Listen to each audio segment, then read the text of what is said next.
हरे कृष्णा, राधे राधे। हम श्री कृष्ण चरितामृत श्रवण कर रहे हैं। आज का प्रसंग है रंगशाला में श्री कृष्ण। क्या महागज भी मारा गया? कंस के पसीने छूटने लगे। ये चिंगाड़ मेरे हाथी कुबलिया पीड़ की ही है, और ऐसी ही चिंगाड़ तो मृत्यु। कंस की घबराहट बढ़ गई। ब्रजराज भी डर गए। अंदर से वह कांप गए थे। कहीं मेरे बालकों को तो कुछ नहीं हुआ। मैं कह ही रहा था कि द्वार पर उस महागज को खड़ा करने की आवश्यकता क्या थी।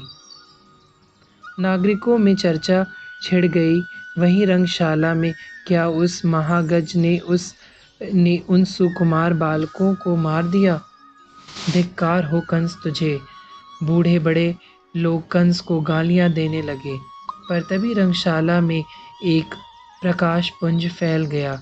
भुवन सुंदर श्री कृष्ण हाथी के दांतों को अपने हाथों में लिए, पीताम्बरीधारी घुंघराली अलके संभालते हुए, कांचनी को कसते हुए रंगशाला में प्रवेश करते हैं। अकेले नहीं हैं, उनके साथ बड़े भैया बलभद्र भी चल रहे हैं। संग के साथी ग्वाल बाल सब हैं। नागरिकों ने जैसे ही देखा सब कुछ भूल गए। मथुरा के नागरिक श्री कृष्ण कन्हैया लाल की जय जय जय। कंस के सामने ही जय घोष प्रारंभ कर दिया था।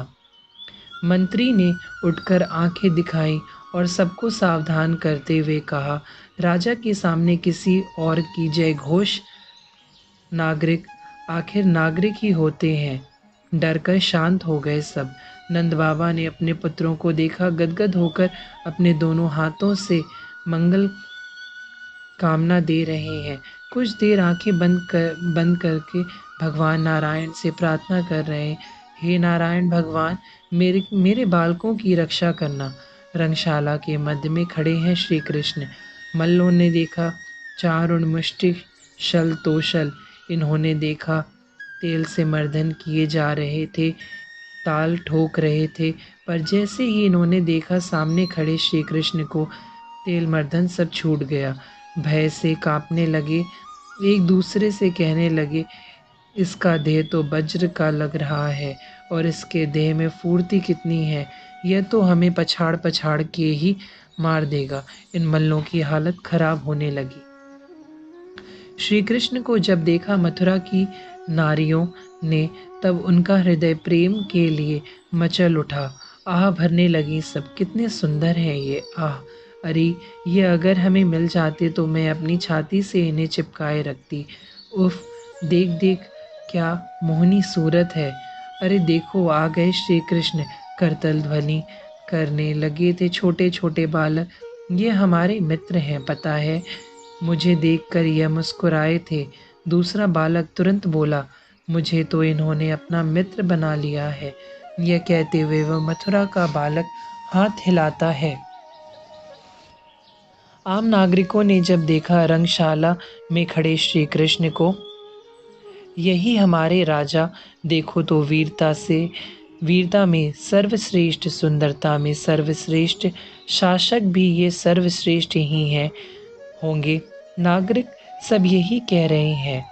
अरे सुनना, मेरा तो वक्ष गीला हो गया इन बालकों को देखते ही। बूढ़ी अधेड़ उम्र की महिलाओं ने जब श्री कृष्ण को देखा उस रंगशाला में, तब उनके हृदय में वात्सल्य का सिंधु उमड़ पड़ा था। देवकी का ही तो बेटा है ये, तो हमारा भी बेटा है। आह, इनको तो गोद में बिठाकर दूध पिलाती तो आनंद आ जाता। माथा चूमती, डांटती, फिर दुलार करती, जो मांगता वही खाने देती। कितना सुख मिलता। ये बूढ़ी बूढ़ी माताएं स्नेहा सिक्त होकर श्री कृष्ण को निहार रही हैं। आचार्य गर्ग जैसे शांत मन स्थिति के ऋषि मुनि भी वहां बैठे थे। उनकी दृष्टि जब श्री कृष्ण पर गई, आह, यही तो हैं बड़े बड़े योगियों के परम तत्व। उन ऋषियों की तो वही समाधि लग गई थी। क्षत्रिय लोग बैठे थे। उन्होंने जब श्री कृष्ण को देखा, तब उनके मुख से निकला, यह तो हमारे रिश्तेदार हैं, नातेदार। सूरसेन जी हमारे बाबा के मित्र थे और दूर के भाई भी लगते थे, तो ये वसुदेव के पुत्र हैं। तो हमारे भी भाई तो लगे ही। यह कहकर क्षत्रिय समाज बहुत प्रसन्न है। राजा कंस ने देखा सामने खड़े हैं श्री कृष्ण, हाथों में हाथी का दांत है। राजा कंस ने जब इस रूप को देखा तो वह डर गया। उसे लगा यमराज खड़ा है मेरे सामने और उसके हाथों में यह पाश, यम पाश। कंस कांप रहा है, यह तो मेरी मृत्यु है। मंत्री ने समझाया, धीरे से कान में कहा, महाराज आपकी प्रजा आपको देख रही है, संभालिए अपने आप को। यह बालक है, सामान्य बालक। मंत्री की बातें सुनकर कंस और घबराया। नहीं, यह बालक कहाँ है, यह तो काल है। देख मंत्री, मेरा काल। कंस घबराहट के कारण सिंहासन से गिर गया। मंत्री ने संभाला तो कंस वापस फिर सिंहासन में बैठ गया था। पर मंत्री ने देखा कंस की घबराहट अब रुकने का नाम नहीं ले रही है, इसलिए मंत्री ने मल्लों को आदेश दिया कि आगे बढ़ो और लड़ो इनसे, गिरा दो, मसल दो इन बालकों को। पर मल भी अब आगे बढ़ने की हिम्मत नहीं कर पा रहे। उन्हें महामल तो श्री कृष्ण ही दिखाई दे रहे हैं। तात जिसकी जैसी दृष्टि है, श्री कृष्ण उसे वैसे ही दिखाई दे रहे हैं। हरे कृष्णा, राधे राधे।